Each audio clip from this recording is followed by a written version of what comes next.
Hello, I'm Jonathan Brody of Brodacious Productions Incorporated, and this is the Modern Vocalist's Influential Leaders of Voice interview. Robert Lunte is the owner and founder of the internationally renowned The Vocalist Studio, TVS, a Seattle-based studio for extreme singing, vocal techniques, and advanced vocal instruction. Robert is also the founder and CEO of themodernvocalist.com. We reached Robert at his studio in Seattle, Washington.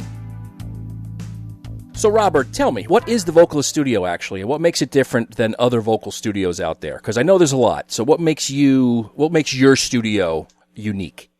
Jonathan, the Vocalist Studio is an advanced training facility for contemporary vocal training. We train vocal athletes, and we are probably one of the most recognized facilities in the world for contemporary vocal pedagogy. When I answer this question, I like to put it in two parts. The first part is there's the methodology and the technique.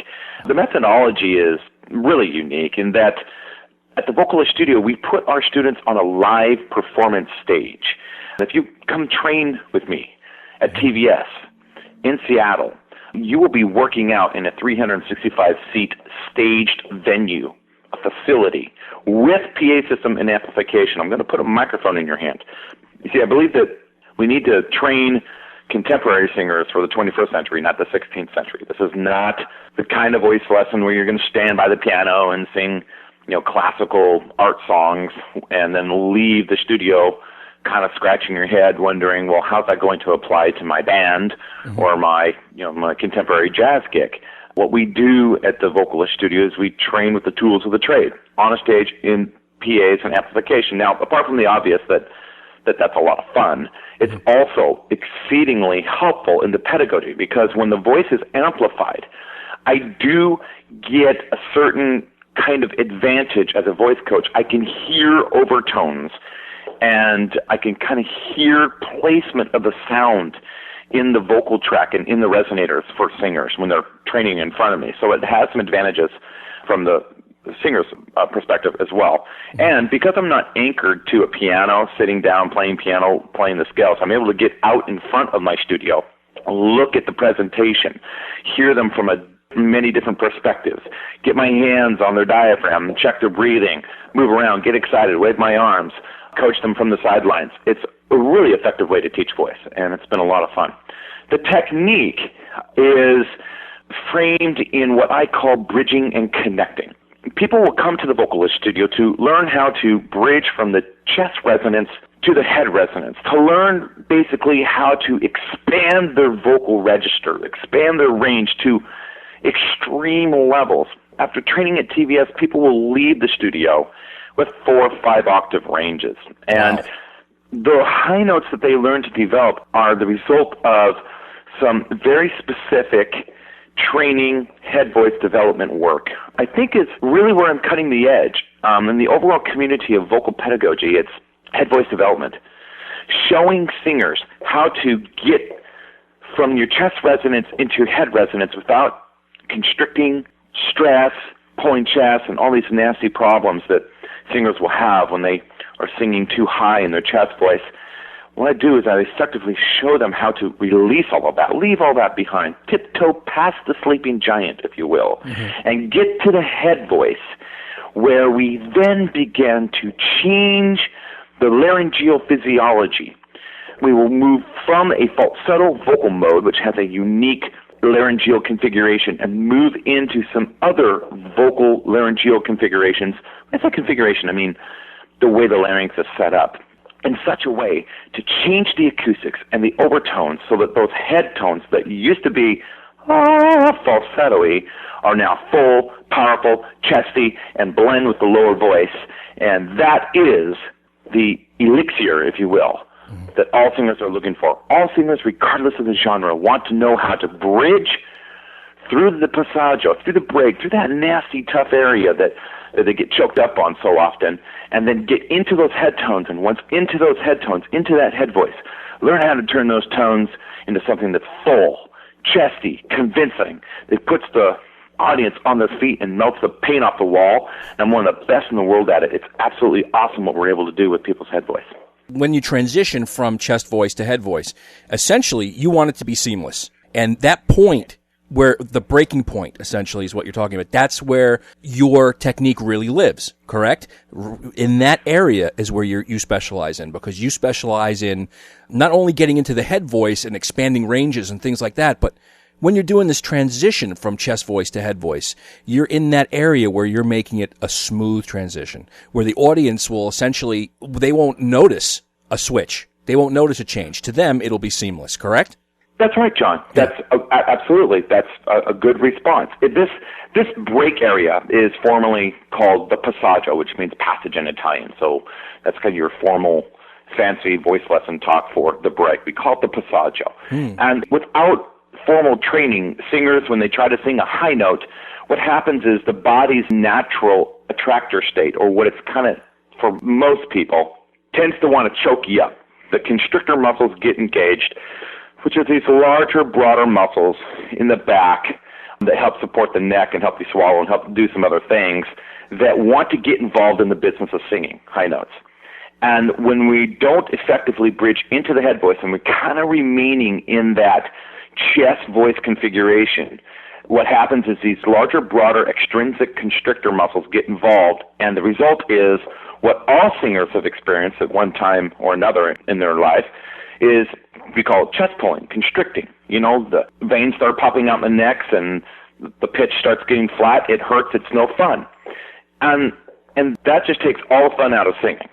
What we need to do is we need to leave that all entirely behind us, move into the head voice, which initially a lot of people are kind of reluctant to go to.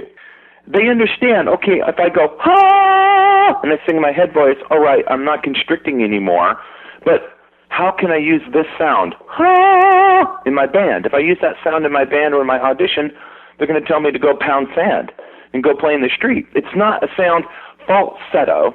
It's not a color or a tone, a sound that we can apply to the art very often. Now, there are exceptions, but most people will agree it's not a sound that we want to use as a baseline sound when we're singing a particular high note.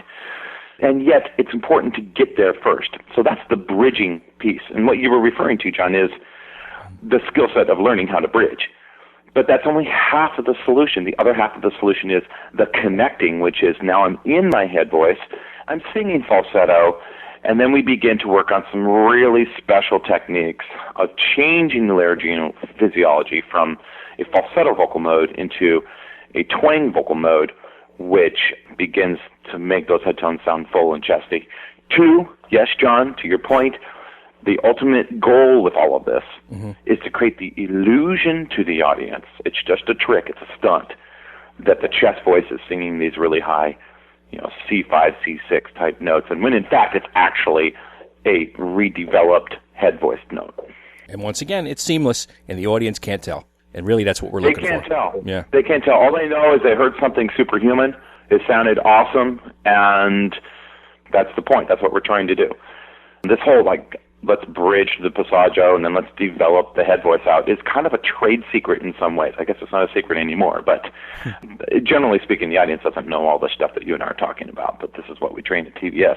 And there aren't very many teachers that really understand how to do it or how to teach it. It's hard. You have to have done a lot of it yourself. And I, as a rocker, and somebody that's learned and always had kind of a fetish and enjoyed listening to high male voices and adducted head tones is something that I've grown up with all my life. I've learned how to do this myself and put the science around it, and now I apply it to my pedagogy. And it's really effective. People absolutely love it. I do not have unsatisfied clients, and that is a stated fact. That's excellent. And, one of the questions since you mentioned some of the music out there, one of the things I've been curious about, what music do you like? What are you into? Well, remember, you're asking a professional musician what kind of music I like. And it's a good question. It's a fun question. I think a lot of people in my shoes would respond to that question by saying, I like good music. Okay. It's all relative, right? Yeah. I mean, there's people out there that listen to music and they enjoy it. And this may sound a little bit arrogant, but that doesn't necessarily mean it's good music. Right. Sometimes people like stuff that still really isn't good. So, for example, if I'm going to do a recording or I'm going to, invest serious time into rehearsing and jamming with people or what have you, it's probably going to be a progressive metal thing or a hard rock gig. That's who I am as an artist. But on my iPod, I've got over 5,000 files of all kinds of music from classical. In fact, a lot of people don't know this, but I used to play fingerstyle solo guitar.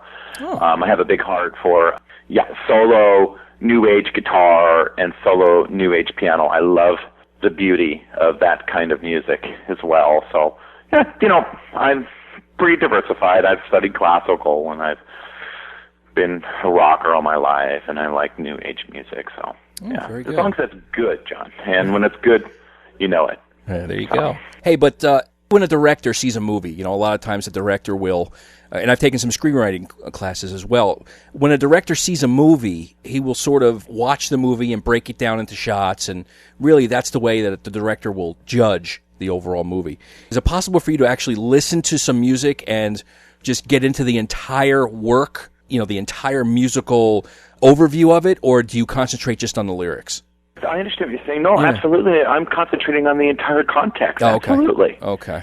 As I'm listening to music, I will say, however, I do tend to kind of zero in a little bit on the vocals. I mean, I am a little bit vocal-centric when I'm listening to music just for pleasure. There's no doubt about it. You won't find very many files in my personal collection of music with bad singers. You just don't really hear that. And the students will say that, too, after they've been training after about their fourth or fifth lesson. I often hear them come back and say, it's interesting, Rob, because I'm now listening to music differently now. I'm beginning to understand that as I'm listening to the singer, I am hearing them bridge. I'm hearing them get twangy in the head voice. I kind of understand the physiology a little bit, or a little bit of the techniques that are happening at a given moment as I'm listening to music that I've enjoyed for years. So that happens when you start vocal training. One of the things that happens is you begin to listen to singing differently in your pleasure listening, so to speak. Tell us about your background, Robert. When and with whom did you train with? Well, I spent about 12 years with the late maestro David Kyle. David Kyle was a famous vocal guru that lived in Seattle, Washington for 30 years. If you're from Seattle, you've probably heard of him. A lot of people worked with him. And he taught Jeff Tate from Queensryche, big inspiration on me, Lane Staley from Alice in Chains, Chris Cornell from Soundgarden, Ann Wilson from Heart, Ronnie Monroe from Metal Church, and other singers. I worked with him for 12 years. And in some sense, I'm David Kyle's heir apparent. I'm his protege. A lot of what we do at the Vocalist Studio is certainly inspired by David. 11 of the 25 essential bridging and connecting workouts that we work on are Maestro Kyle workouts. Our resonant tracking that we do, and the idea of working in the head voice is all inspired by David Kyle. And top-down phonation through the resonators is a David Kyle idea. And even training with amplification is a David Kyle idea. Now, when we used to train with David Kyle when he was still with us, it was a small Radio Shack microphone plugged into a guitar amp in his studio with a grand piano. Today, at the Vocalist Studio, it's the logical next step. It's the evolution of that, where we're pulling out a full-blown PA system, and it's a bigger sound, but the general idea of it being amplified is still there. So David Kyle is my biggest inspiration. I also learned a lot, and very thankful for the work that I did for about 3 to 4 years with Dr. David Alt from the University of Miami. I have a degree in music industry and business administration from the University of Miami. And while there, I studied with Dr. Alt, who is a baritone and a brilliant leader of music theater in that area and in the school. And I just got a lot of great training in terms of text interpretation, how to utilize and get the most out of my lower range, my lower voice, a lot of chest voice work with David. He really helped me to refine my musicianship and professionalism. And I'm very thankful for my work with him. I've worked a bit with Peter Egan out of Australia, is a mentor of mine. He's an Estilian from the Estile vocal system, which some people erroneously think that Estile is a system that has scales like TVS, and it's something you would go into to learn how to become a singer. Not necessarily. Estille is really more about the study of laryngophysiology. Voice teachers will study Estille, but so will voice pathologists and speech therapists and doctors and people like that. And the whole idea around Estille is this idea that there are a set number of vocal modes. There are 7 essential vocal modes. Estille feels that there are 6 essential vocal modes. I personally think there's 7 because I'd like to add distortion to their list. These vocal modes are speech, falsetto, sob, opera, twang, and belting. I would personally like to add distortion to that, making that 7 vocal modes. And basically the modes represent 7 different configurations or ways that the larynx can be set up, so to speak, to change the acoustics and the overtones of the sound. So if you set your voice and your larynx in a certain way, it's going to change and make a certain unique sound. So once you understand how to set the larynx in these ways, you can then get these certain sounds and overtones, which then will apply to your singing. Now, at TVS, we don't work and study all of these vocal modes. We tend to kind of focus a lot on belting, because rockers do a lot of belting. We focus a lot on falsetto, not in the art, but in the training. We use falsetto a lot in our training. It helps us to find our head tones. And the most important vocal mode that we use at TVS is twang. It's a wonderful thing, this twang vocal mode. It does so much for us.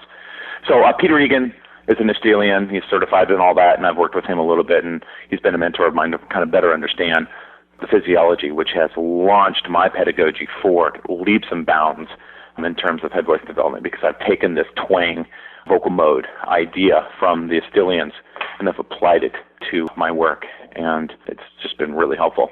Yeah. It sounds like you've incorporated a lot of different influences from a lot of different teachers and really kind of made it your own system for training. And that leads me up to my next question. Tell me about the 4 pillars of singing at TVS. Well, 4 pillars of singing is our training system.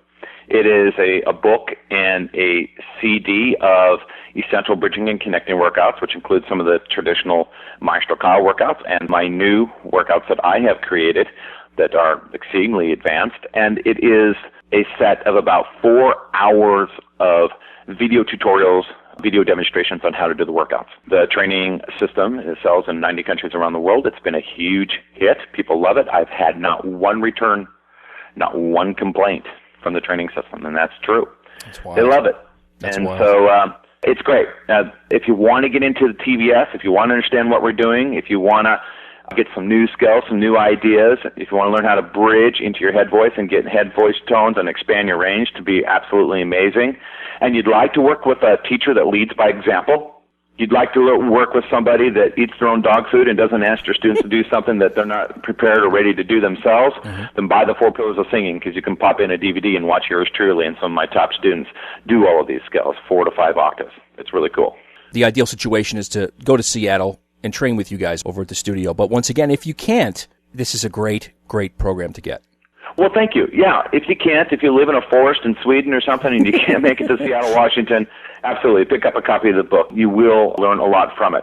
Having said that, I do offer a service called the Weekend Intensive, and that's an 8-hour one-on-one focused training, usually typically for somebody that's from out of town, in my studio, on my stage here in Seattle, Washington, and there's a lot of people that go for that too.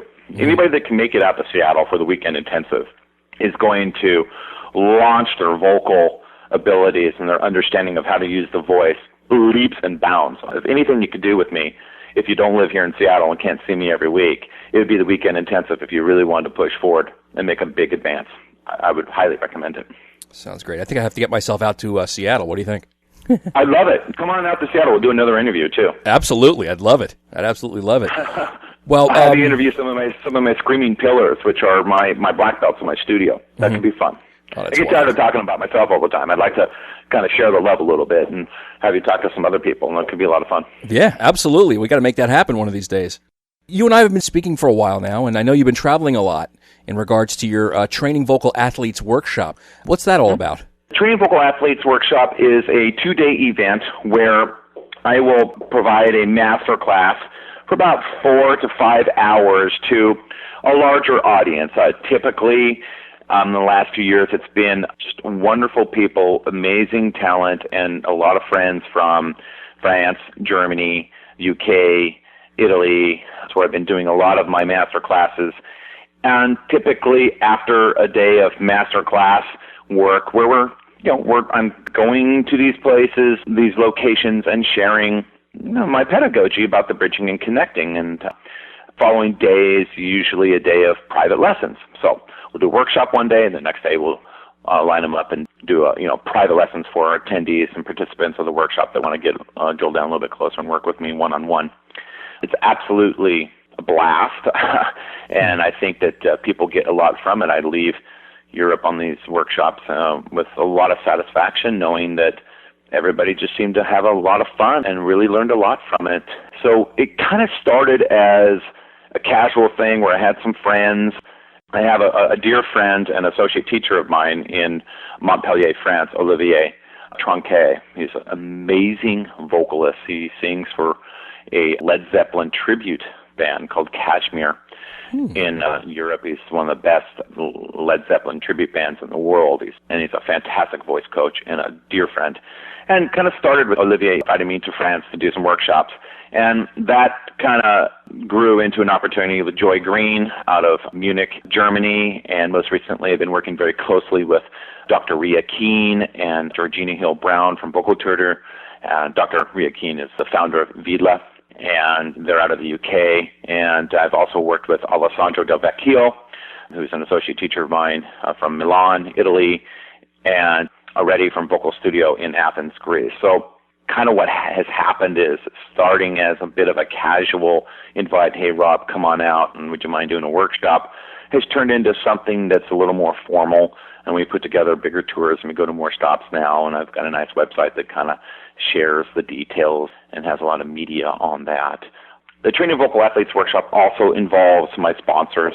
Currently, I'm working very closely with Rode Microphones, a fantastic partner, great products, and TC Helicon Vocal Technologies is also working with me as well. Recently, I've picked up extreme isolation headphones from Direct Sound, and I'm also working with Scott Rapp at Just Gotta Sing, who's a good friend of mine. He's very supportive of TVS. So when we go on the road and do these workshops, there's a lot of education. We're having a lot of fun, but we also bring our sponsors with us and let people get some exposure to some great products from companies that build products for singers. Well, I mean, from what you've been saying, it sounds like the Europeans have been really receptive to the four pillars of singing. Would you say that's true? Yes. I sell just as many books, if not more, to Europeans than I do to North Americans. They're very receptive to it, which is why we've taken the Training Vocal Athletes Masterclass series and have kind of formalized it and turned it into something that we want to do more often because there's a lot of demand for it. The only thing about that I'm beginning to realize is I need to start doing some workshops in my own backyard. I need to do some work here in North America. So yeah.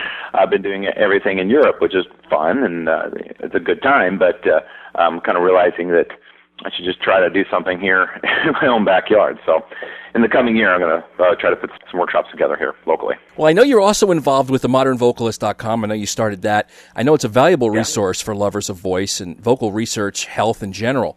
Why did you start TMV, and what is the mission?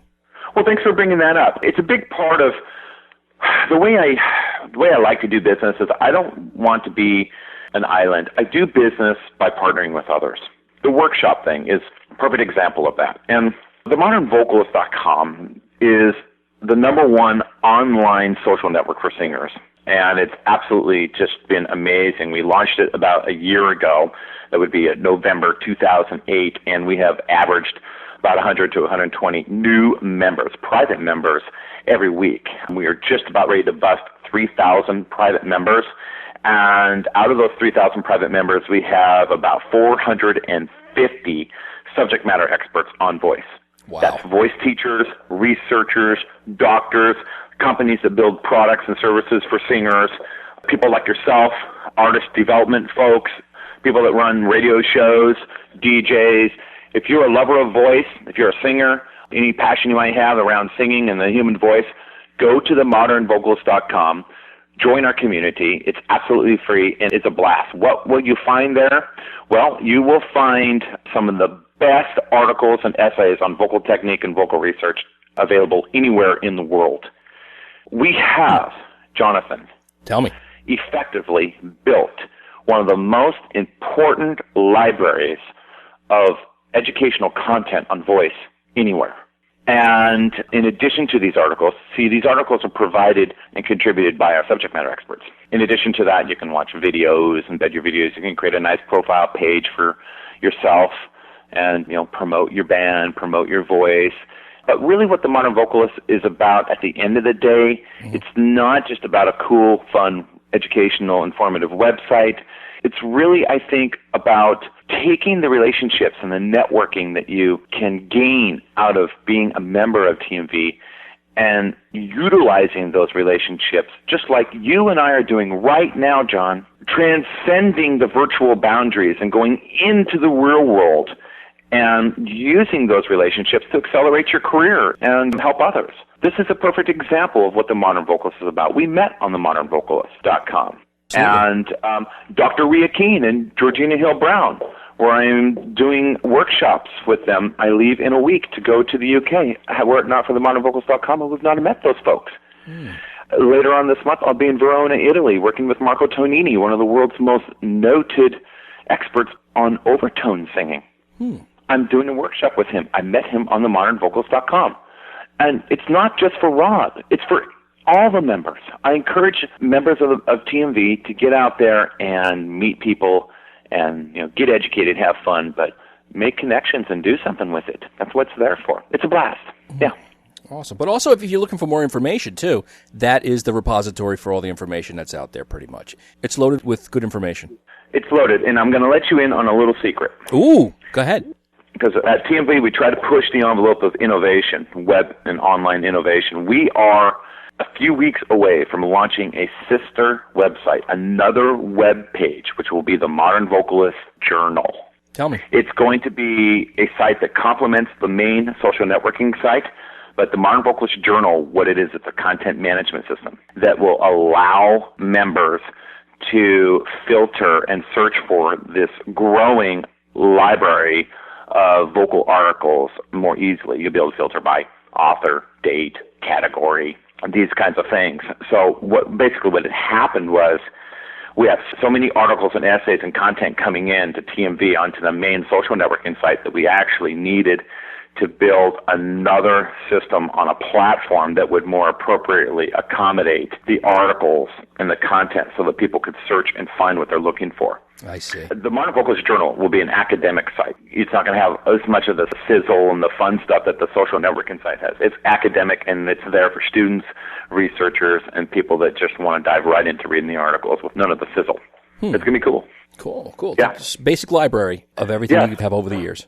That's right. And the other thing that the Modern Vocalist Journal, it's going to feature all of these articles, and it's going to feature one other thing, John. One other thing. Take one good guess what that might be. More videos and interviews? Yes, there will be a few videos on there, select videos.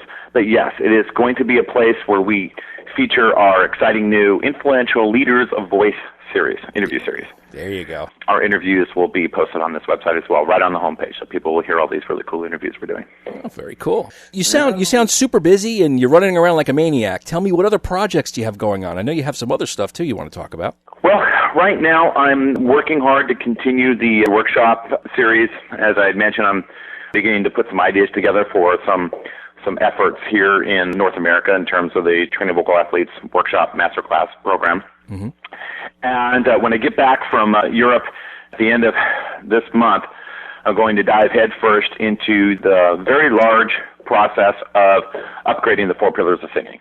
Currently, we're offering the 1.5 version, and we begin to work on the 2.0 version. And that will include several new chapters in the book, about 15 more advanced vocal workouts.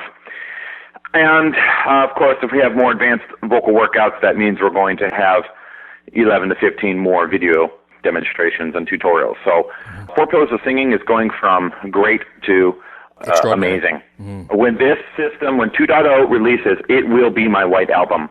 It will be absolutely amazing in its production quality, in its educational content. There will be no system that has this amount of content and the quality of the content. It is The 4 pillars of singing, by the way, especially on the 2.0 version that we're working on, it's not just me, it's a team effort. We'll have other advanced vocalists on film doing demonstrations as well. Okay. And it will be edited and proofed and vetted by people a lot smarter than me. I have a lot of friends with letters after their names and things like that that will just check for the accuracy and the science and those kinds of things. It will be amazing on all fronts. It'll be entertaining, amazing production quality, relevant information, and accurate information. That's what I'm diving into, and that's really huge. And I can't tell you when it's going to be done. I don't know. Anybody that purchases the Pillars 1.5 today will be able to upgrade to the 2.0 for a marginal fee. It won't be a big deal. So I want to encourage everybody to get 1.5 today if you can. Start working on it, and when the new system comes out, I'll notify you, and it'll just be a small $20 upgrade or something like that. So I would encourage all of our listeners to go out there and pick it up. Absolutely. You've been doing this for such a long time. This is such a major... Well, you have it, don't you, John? You have Pillars, don't you? I sure do. And I'm definitely going to go ahead and upgrade when 2.0 is available. Absolutely. Okay. I have tried 1.5. I've been working on it for a while, and it's fascinating. It really, really is. Once again, I like your approach. I like the way that you... Sure. I like the way that it's so non-traditional, and it's really bringing it into the 21st century, and that's so important these days, you know? Well, thanks. So, as I was saying before, this is such a big part of your life. This is something that you've really, this is what you love. This is your passion. Would you rather be a performer or a teacher, and why? That's an interesting question. I don't think that I have to make that choice. Not really. I see myself as a teacher for sure, but I also see myself as an artist. I have recordings. You can hear me singing and tracks on the internet, and I have a lot of bed tracks provided to me by producers and other writing partners that are just waiting for me to write lyrics and put the melody on and do some recording. I'm actually upgrading my home studio here to actually do some more recording. Preference, I'm having a blast as a voice coach. I like teaching. I like being a mentor for others. I like the fact that we're giving to the world and leaving a legacy of good karma in that regard. That's important to me. But I certainly would never walk away from an opportunity to perform in front of an audience. I'm very passionate about that too. In fact, I'm looking for a live gig right now as we speak. Oh, very cool. I want to do that just like anybody else would want to do that. I'm passionate about singing. I'm a musician. I'm an artist too. But also, add to that, I think it's important to lead by example. I think if you're a voice coach, you should be out on the front lines. You should be leading from the front. And so that's always in the back of my mind too. I'm not one of these voice teachers that are, teaching people how to sing, but you never hear them sing. Right. You never see them perform. And it's funny because just because I'm the voice coach, that doesn't necessarily mean that I have to be the best singer in my studio. You know what I mean? I see, yeah. I think some teachers kind of get caught up in that. Well, if I were to actually go out and put myself out there and be a singer, maybe I'm not so amazing compared to some of my really gifted students. That's not the point. Yeah, it's kind of like taking your ego. King Arthur was not the number one knight at the round table. Right. It's sort of like taking your ego. Lancelot, right. It's like taking your ego out of the equation. Yeah. I think I can swing with the best of them in my students. There's no doubt about it. And I think I'm a pretty damn good vocalist. But the point is, it's not important that I have to be the best or whatever. It's just important that I get out there and I'm doing it. And it's important for other teachers to do that too. Even if it's competing in a karaoke contest, it doesn't matter. Get out there, do something. And once again, like you were saying before, during your training technique, there's nothing that you would have your students do that you wouldn't do yourself. Plain and simple. That's right. Yeah. And when you buy the Pillars, you see that. The video demonstrations are me doing these workouts. It's not me talking about workouts or me telling you to do the workouts or, explaining why it's so awesome and it's going to make you great, and then you don't hear anybody do it. I'm on stage, mic in hand, boogie lights on, and we're off. Yeah. You still use these techniques on a daily basis, right, to keep your voice in prime condition? You have to, correct? That's a really good question, and I'll tell my students that sometimes, that I have taken these techniques that I'm showing and sharing with my students and applying it to myself. I myself, in the last 3 or 4 years, have become just much better singer with much more capabilities by applying my own techniques, working on my own stuff. There you go. You got to keep your voice in prime condition. And once again, like they say, the proof is in the pudding. It's there. You use these techniques, you keep your voice in prime condition. And that's really what it's for. It's not only there, I think, to make you a great singer, but it's also to keep it going, longevity, you know? If you want to be a singer for life, you use these techniques and you keep it going. That's right. Maestro Kyle used to say to me, and that's a good point, John. Maestro Kyle, who was a master at kind of these catchphrases and so to speak, he used to say, the day you think you're done, you're done. You know what I mean by that? Absolutely. You are never done learning. You are never done training. You're never done keeping your voice in shape. There's always something else that needs to get done. There's another album that needs to get done. There's another song that needs to be written. There's another vocal technique that needs to be further refined. There's another workout that needs to be mastered. If you decide, I would say this to our listeners, you decide to get serious, truly serious about singing, then you get some training. And know that it is a lifestyle, man. That's it. It is a lifestyle. You don't kick your feet up and rest unless you're retiring. Right. You're not doing it on a whim. This is a life choice. That's right. Yeah. How do you define success? If you think of everything that you've done, and let's say right now you're at death's doorstep. You're there. Okay? How do you know that you're a success? You're a success. How? Tell me. Well, I'm a success because I managed to make a living in my passion. There you go. That's an important thing. I think it's really one of the top 5 things, if you will, after health and family and some of the obvious, that if you could find a way to give back to the world and make a living in something you love and your passion, or at least have fun in what you do to make a buck, that is a huge part of being successful because that means you're happy. That's a great path to happiness. I would also define my success by the fact that I believe that I'm a great father. I have a 7-year-old son that I've done a lot for, sacrificed a lot for, and I love him to death, and I think I've fulfilled that mission well so far. That's great. I think success is also defined by what you give back to the world, how people remember you, especially, as you say, John, if I'm on my deathbed. Want to know that I made a contribution, right, and that people speak highly of me, and that you left some kind of legacy. That would be some of the most important things. Yes. Cool. And living with integrity and honoring your friends and honoring your partners. That's how you define success. Looking back on everything that you've accomplished so far, what's next for Robert Lunte in the Vocalist Studio? Well, I think kind of more of the same, as I said. Get 4 Pillars of Singing 2.0 out the door. That's the next big lift. Continue with the Vocal Workshop Masterclass Series that has some momentum and some traction. Begin doing some events here in North America. I would like to work more closely with Rode Microphones, get more involved with that organization, and would enjoy further developing and refining an associate program for the TVS, where we can begin to work with associate teachers and a training system. I'm also going to be working very closely with Dr. Rhea Keene with Vidla. I'm an accredited Vidla instructor with her program, and we'll be going deeper into that. I think she's a wonderful lady, and she's doing some cool things over there in the UK. And the modernvocals.com, which is continue to grow, continue to maintain a fun educational environment for everybody to benefit from. And awesome. I've got a lot on my plate, but I think it's kind of set up nicely now, and just more of the same. Take everything to the next level. Well, thanks, Robert. I really appreciate it. Thank you so much. Okay. And we'll talk soon. All right. This has been another edition of the Modern Vocalist Influential Leaders of Voice series. Thanks for listening.